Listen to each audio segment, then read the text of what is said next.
Cher toi, ta lettre du jour est intitulée « Es-tu un lâche ?» Quand nous faisons face à des difficultés, la balance des alternatives qui se présentent à nous semble déséquilibrée. On est tout de suite tenté d'abandonner parce que c'est plus facile à le faire et non parce que c'est la meilleure chose à faire.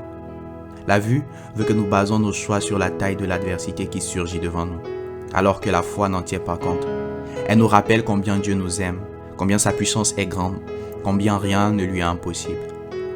Pour Abraham, la vue voulait qu'il considère comment son corps était usé, mais sa foi n'en a pas tenu compte.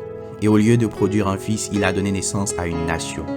Parfois, nous voulons un fils alors que Dieu, lui, nous a préparé une nation. Ainsi, l'adversité n'est pas toujours un signe de Dieu pour nous stopper, mais souvent, elle précède un miracle extraordinaire.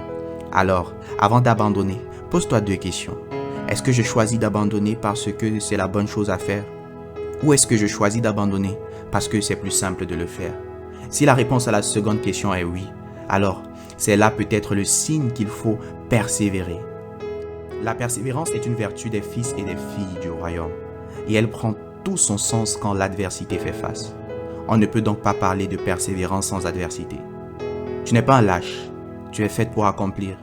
Dans persévérance, il y a le mot percer, et si tu veux connaître une percée, va falloir persévérer.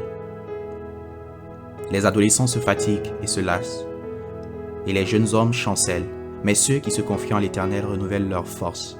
Ils prennent le vol comme les aigles, ils courent et ne se lassent point, ils marchent et ne se fatiguent point.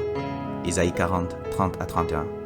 Ne nous lassons pas de faire le bien, car nous moissonnerons au temps convenable si nous ne nous relâchons pas.